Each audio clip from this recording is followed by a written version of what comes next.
निनाद आले भाऊजी, सन्मान करण्या वहिनींचा, जीवा भावाच्या सख्याही लढती, हा मान पैठणी जिंकण्याचा.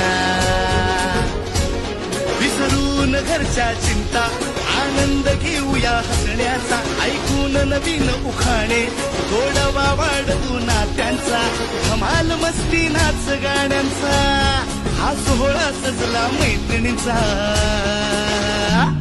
हा खेळ रंगला पैठणीचा, हा खेळ रंगला पैठणीचा.